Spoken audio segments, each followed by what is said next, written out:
Hi, all. Welcome to a cold, messy day in February. I hope all is well. We're thinking about our researchers and our attendees that are in the southern United States experiencing all this cold. We're thinking of you, and please be safe and as warm as you could under the circumstances. I'd like to welcome everyone to our 2021 Office of Cancer Clinical Proteomics Research webinar series. We have our monthly meetings. I am your host, Dr. Anna Roberts-Pilgrim, and our speaker today will be Dr. Sam Payne. He's the Associate Professor of Bioinformatics in the College of Life Sciences at Brigham Young University. We're very pleased to have him. He is the principal investigator of the National Cancer Institute's CPTAC BYU Cancer Data Analysis Center in collaboration with New York University and Washington University, St. Louis. His research focuses on cancer proteogenomics, machine learning, and bioinformatics, as well as protein function and mass spectrometry identification. In today's webinar, Dr. Payne will discuss methods for multi-omics data analysis of proteogenomic data generated by the CPTAC program. This multi-omics perspective has the potential to improve cancer diagnosis and care, which focuses on the dysfunctional cellular state, including aberrant protein abundance and phosphorylation signaling. As a reminder, all participants will be automatically muted upon entry, and any questions during the webinar can be put in the chat box in the lower right-hand corner of your screen and will be answered if time permits. The webinar will be recorded and made available in the future on our OCCPR website under the Media tab. So OCCPR and CPTAC is proud to showcase the amazing work by Dr. Payne. He does very good work, and we're glad you can join us. So Dr. Payne, I will stop sharing, and I will pass you control so that you could take it away. There you go.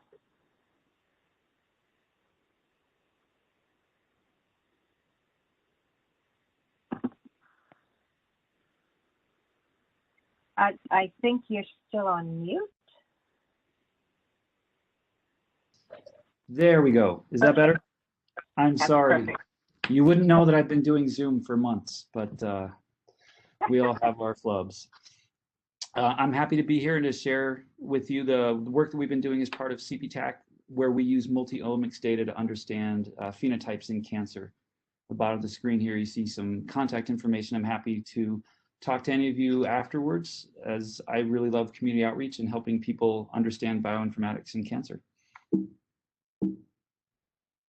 So when I first came to the NCI as a principal investigator, they had the provocative questions, and they would ask these big ambitious questions that they wanted people to propose grants for. And so I thought I'd start with several of the types of cancer questions that we use in our own research as we go about in CPTAC trying to understand cancer better. So one big common question is, how does mutation, DNA mutation, affect a cellular phenotype? At the molecular level, what do we see that is changing? Second question is, are the consequences of the mutations universal across many cancer types? Or are they context dependent and context specific? Which changes are just about colon cancer and not about any other cancer? These are really good questions. Another one is, how does the proteome subtypes differ from a genomic subtype? And what value do we get in each of the different omics data sets? In order to answer good, solid questions like these, you have to have a multi-omics data set that includes a more comprehensive view of the cell. And that is what CPTAC as a consortium is doing. Their mandate is to create a really comprehensive molecular characterization of tumors, and generally follows this pattern here, where we get about 100 patients for any specific kind of cancer. And we do our best to represent both genomic or histologic subtypes, and we get a normal and adjacent tissue when possible, when it's medically safe. And then we collect from that all the clinical, demographic, treatment data that we can. We do a battery of DNA and RNA and proteomics data generation to give us a really rich and full view of the cell. All of this data set is fully publicly available. We have the ethos of wanting to share with the community. We understand that the flagship manuscripts that we put forward are only a fraction of the information or the questions that can be asked about the cancer types. So we really want our data to be out and shared and to be used by community members. And for that reason, we make it all fully accessible, and we make it really nicely organized so that you can come and ask your cancer questions about it. Currently, there are 7 cancer types publicly available with all of their data, and more to come as those go through peer review and get published. But being part of CPTAC has allowed me to do really wonderful things in science, and I'm excited to share that data with everyone else. The data types, as you would imagine, the raw data for all of this, for hundreds of tumors and DNA and RNA and proteomics data and imaging data, is voluminous. It's just huge. And so the NCI has Cancer Research Data Commons, and those are designed to hold this large mass of data and also to do the heavy and intense computational work that is involved in producing the first round of data processing. So mapping your DNA sequencing reads or interpreting mass spectra. All of these exist at a proteome data commons or a genome data commons or the imaging data commons. And those are fantastic resources that you can use to access the raw data in the first few steps of data processing. What I'm going to talk about today is a little different because it's hitting at a different audience. The audience that I'm trying to reach out to by sharing our data tables are people who are not necessarily interested in the specific raw data, but want the data accompanying publication. So what do the quantitative data tables look like? And how can I get all of that in one location? And so my lab, as part of the CPTAC consortium, has created a data API. And the API is simply a fluid way to access our data sets, and it's more direct. It gives you the quantitative data tables. So, for example, the mass spectrometry protein abundance or phosphopeptide abundance, or the DNA-based somatic mutation calls, or the RNA-based microRNA data or messenger RNA data that comes from RNA-seq. All of that exists as quantitative data tables, and it's the same data that we use in our publications. I spent yesterday reading a bunch of publications and preparing for a project, and on many of them, I said, wow, I would really like to have their exact data tables. Whatever they used, there's a new question that I have, or there's something that I want to investigate. And so I don't want to go back to the raw data necessarily. I just want exactly what they used in their publication. And the API that I designed and that my students implemented is to give you access to that explicitly. A big feature for us is that all of the multi-omics data is stored together. And that means that you don't have to visit multiple websites or have multiple logins or figure out how to merge data from one source or another source, but that all the data is stored together, and as a package, we make it easy for you to access DNA or protein data or clinical data all within an instant. A second really important point for me is that the data is available inside of your programming environment. That means that you don't have to do downloading or parsing or loading data or merging data. It's all done by the package for you. And it's as simple as what you see over here on the right-hand side in the graphic. You use Python's installation pip install CPTAC. That gets you all of it in one line. Then when you're writing Python code, and I'll show later that you can also use R for those of you who are R-specific users, it works just as easily. You can import CPTAC and then start writing your software, and immediately all the data is available to you. That's been a real help for us. One of the last things that I'll highlight as a feature is my work in an academic environment has high turnover. I have students come and they're part of the project and then they leave. And I work with collaborators both inside of CPTAC and outside of CPTAC. And so it's really important for reproducibility and transparency that we all use the exact same files, that we all access the exact same data, and that nobody has a file stored away on their laptop that's been adjusted or changed that we no longer remember how or why it was adjusted or changed. And so the purpose of the API is to act much like Netflix, in that we just stream the data directly to you. It's already processed and ready to use, and you don't have to do anything else in order to access it. But it's a data streaming type of environment. Because we work with a large group of students and a large group of collaborators, we've spent quite a lot of time making documentation and having this be something that is easy for other people to use. And so at this URL here, you can find 15 or 16 different pieces of documentation to help you learn how to use the API to access the code. Additionally, it was just published last week in the Journal of Proteome Research, detailing, again, the reasons or the methods for using the data. We have our documentation kind of sorted into two rough groups. One is tutorials, and tutorials function on software syntax programmatic ideas. It's how do you code this? And then we have a separate set of things called use cases, and those are focused on a biological question. So if you're interested in using the data to look at clinical outcomes, that's what you would do. You would learn from the use case how to access the clinical outcomes data and how to merge that with protein or DNA data and start doing the types of tests that allow you to look for an impact on a clinical outcome. I'll just highlight again here that although the tool is written in Python, we have an extensive tutorial showing how to use it inside of the R environment. Python and R play very well together, and so it's easy for you to write exclusively in R and still use our data and still use the API. So we're excited about that because we know that there are people who have more comfort in one environment or the other. The next thing I'd like to take a few minutes on is just a live coding demo. So if you go to this URL, you'll be able to see exactly what I see and work through it as we do an example of some software. What we're going to ask today is how does DNA mutation affect the histologic and the molecular phenotypes that we see? So I'm going to go over to this right here. This is a Google Colab notebook. It's an online environment that gives you access to Python in a virtual machine. This is something I use every day. I use it within my, actually my freshman class that I just came from. We use Google Colab and we use the CPTAC data as we teach about bioinformatics. So again, here's the URL. You can play along at home.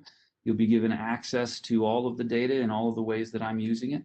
And you could use this as a template to study a different gene or a different type of omics data, whatever is of interest to you personally. So here's the first code cell. And all it does is it prepares the virtual machine by installing CPTAC. You click on the Go button, and all of the things download and install, and pretty trivially, you're done. The first time you run it, it might take a minute or two, but no more than that.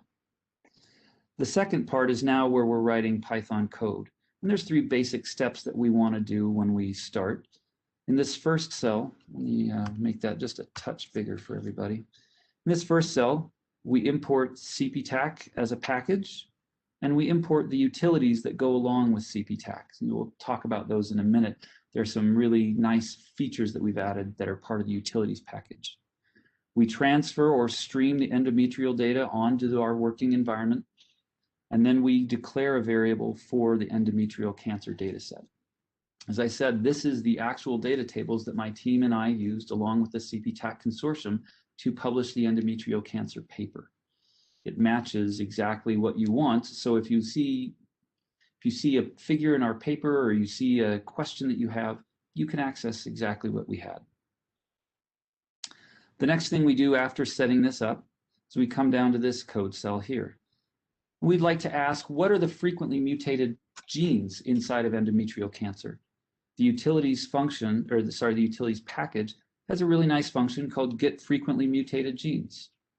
And you tell it which cancer type you're interested in doing, and it returns to you all of the frequently mutated genes tabulated and prepared for you. You just do a quick sort, and then we look at our table, and these are the top 15 most mutated genes in endometrial cancer.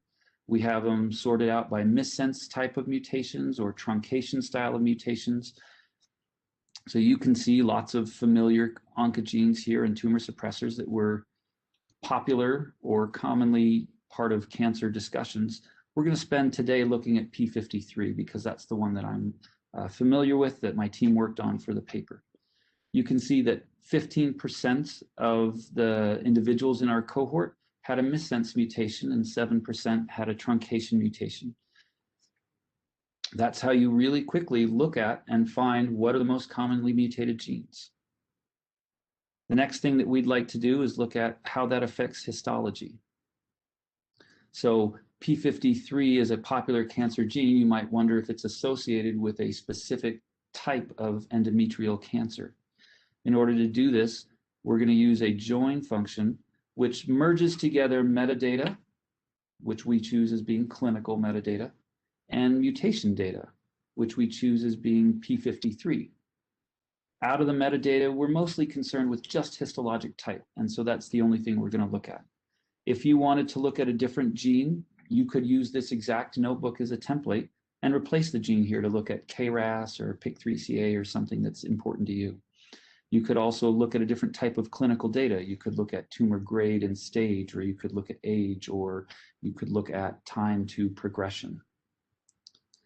When we print off our data table, you'll now see that we have a really nice, all of the patients here with their histologic type and details about P53 mutation status, whether they have a single mutation and the detail about it, whether they're wild type, and other tumors in here that I didn't print off have multiple mutations in P53.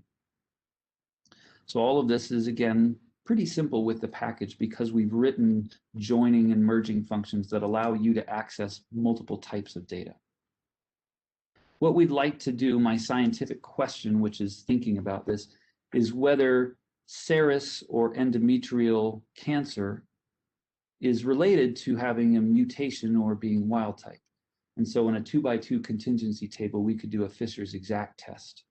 We can label things as being category 1, 2, 3, or 4. This code right here is how we take the table above and create a new column called overlap category.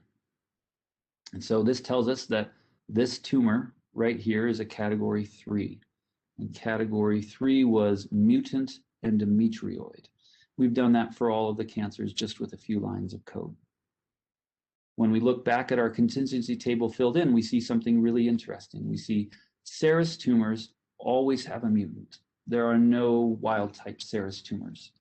Then when we look on this axis, we see that most mutants are serous. There are a few that are endometrioid, but most of them are serous. And so that is then what the data that we use to put into our Fisher's exact test, which is done right here. I get the counts of category 1, 2, 3, and 4, and I print it out, and it has a very significant p-value suggesting that these two variables are associated and linked statistically, that they're not randomly assorted, but that having a mutation in P53 is somehow associated with having a serous endometrial cancer. The last thing that we wanted to talk about in this quick demonstration is we wanted to look at what P53 mutation does to molecular phenotypes. For the purpose of today's discussion, I'm mostly interested in protein abundance, but you could, using this notebook as a template, look at RNA abundance or phosphorylation abundance or acetylation abundance. All of those are data types that we have. Also, I'm specifically interested in how P53 affects proteins in its own pathway. It's true that I could look at its effect broadly across all 10,000 proteins that are in the data set, but I'd like to know about things that are in its own pathway. In order to find out which pathways P53 is part of, the utilities package has something called Get Pathways with Protein. I say, please use protein P53 and the Wiki Pathways database and tell me what pathways there are. What you see here printed off are a lot of things that you would expect. It associates them with almost 50 pathways. I'm most interested in P53's impact on the DNA damage response proteins and on the G1 to S transition proteins, what is involved in that checkpoint. So I declare a list that has just these two pathways, and then I get back all of the genes or proteins involved in those two pathways, again by asking Wiki Pathways, give me everything in those. And I have a list here down at the bottom, about 100 genes. You can kind of scroll through them if you want, see lots of familiar faces. The last step that we're going to do here is now we ask, of those 100 proteins, which of them show a significant effect based on p53 mutation status? Does p53 being a mutant lead to increase or decrease of protein abundance? Again, this asks me to join multiple kinds of data. I need a table that has both the mutation information and protein abundance information. The package has a very simple function called join omics data to mutation data. And we say we would like protein as our omics data, and we would like p53 as our mutation data. With a little couple short steps of transform, we now have this nice table down here, which for all 95 tumors that we have the protein abundance information. And then over at the far right, at the very end, we now have a column called simple mutation status. That allows us to now perform a t-test where we stratify things by mutant or wild type, and we ask, is E2F1 affected by being in a mutant tumor or a wild type tumor? You can do any kind of statistical test. For brevity today, I've chosen a t-test. I know that there are other ways with more complex tests to do, and those are also possible with the package. We have here a function called wrap t-test, and if you give it this data frame, which has all the proteomics data, and then a simple label column, it will do all of the t-tests all at once and return to you a p-value adjusted for these. So by default, we're doing a Bonferroni correction, and it tells us here are the proteins that are affected by p53 mutation status. You see p53 itself, and you see several MCM proteins. That's fun because they're part of the replication machinery in S phase. I did made a quick plot down here just to show you that when we have a mutation in p53, we have more MCM2 proteins, and the rest of the MCM complex follows the same pattern. We have more of them than we have in wild type cells. This suggests that cells where we have a p53 mutation are more frequently in S phase doing active replication. So that's my quick walkthrough of how to use the code. Again, this URL right here will take you to this exact notebook and allow you to play with it. So you could change the cancer type and say, I'm really curious about colon cancer. And you could change the mutation and say, I'm really curious about KRAS and colon cancer, or I'm curious about PIK3CA and breast cancer. And you can just kind of play with the few variables there are, but this is a template, should get you 90% of the way there. So that's the end of my live demo. To wrap things up and just talk about future work, the data that is in there right now that we serve through the package and stream to you was part of the original publications for each of the cancer types. And as such, the data were processed for that cancer. And that may not be appropriate when you want to compare in a pan-cancer way or aggregate and create a big table. And so in the coming weeks, we will be adding to the package to allow you to access data that has been harmonized by a single pipeline across all all cancer types, so that everything is more uniform. This will come from both the Proteome Data Commons, which is a resource that does this type of harmonized pipelines across all of the cancer types, and also some specific pipelines that the CPTAC investigators have been working with. In addition, we'll also have a litany of tutorials that will come out in the next few weeks and months, talking about how we do pan-cancer analysis and what are the best methods for aggregating and integrating multiple omics types and multiple cancers. I'd like to end by just thanking the National Cancer Institute and specifically the CPTAC network. As you can see in this image here, it's a big group of people, and we're all dedicated to creating multi-omics cancer data for you as the cancer community, so that you can enjoy and ask the questions that you want. The purpose of the consortium is to create these large leveraged data sets that you can do them.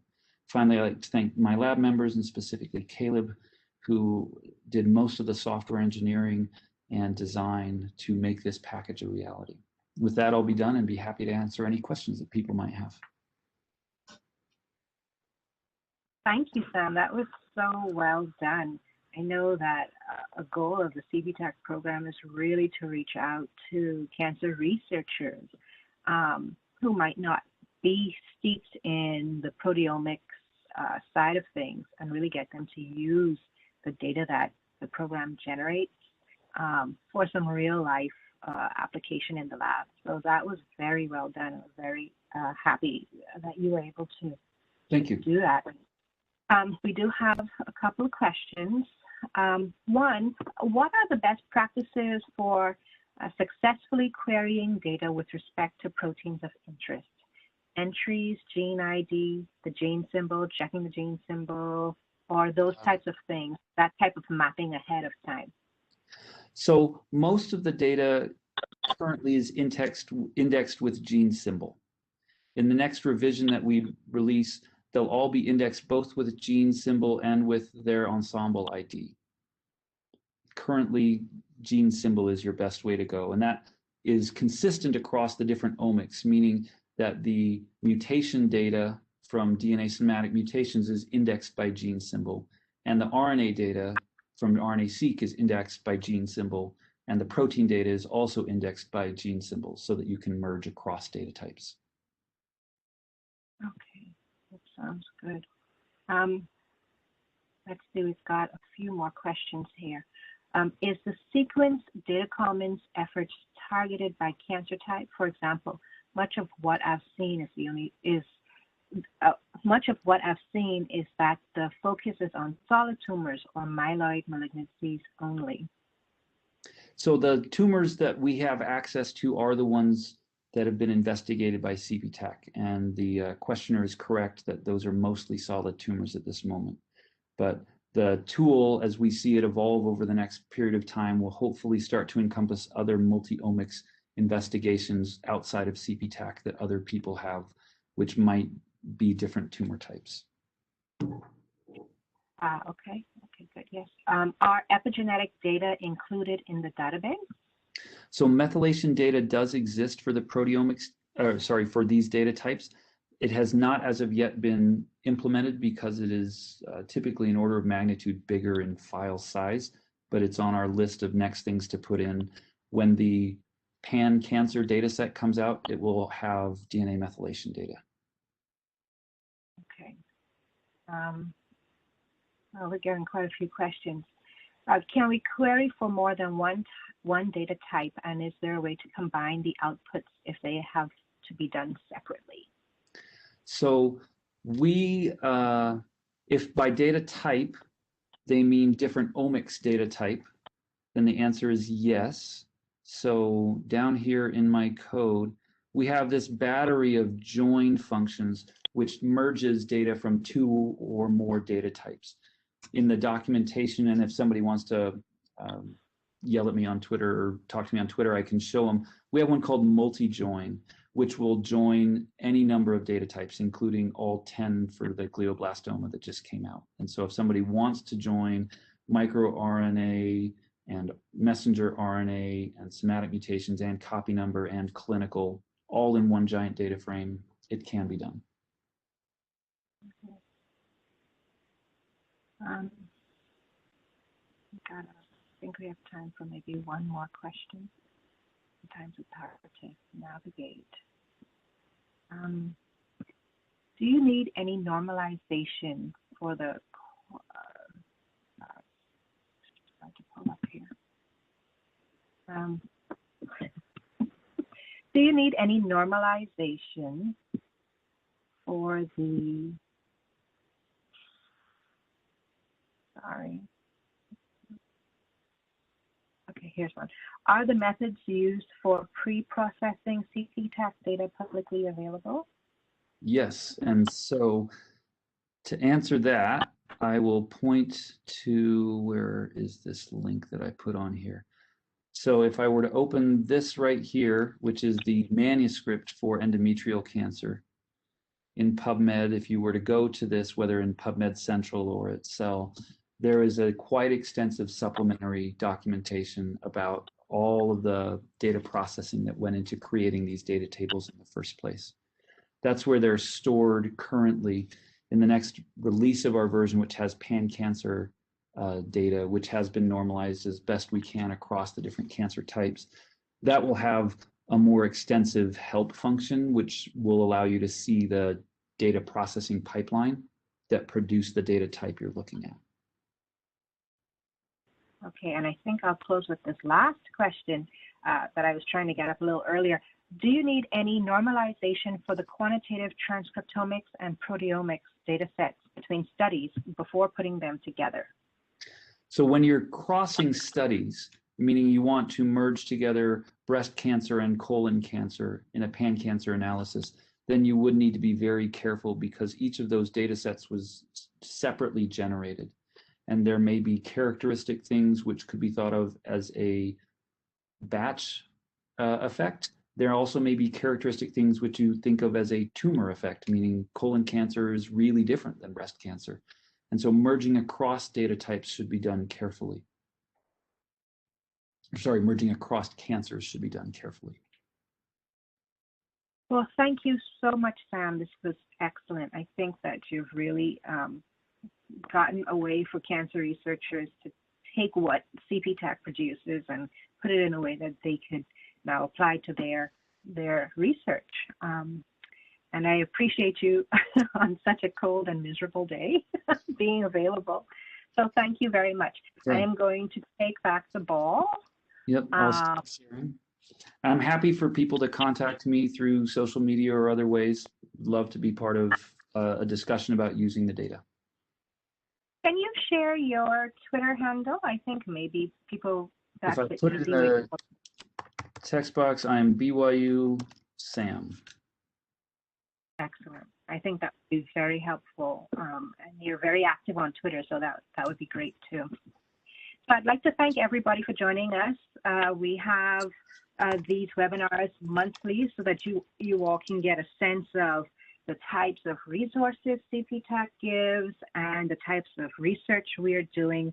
And it's really great, Sam, because I feel like you've made something that's so very technical and bioinformatics specific, very accessible to the cancer researcher. And I think that's worth its weight in gold.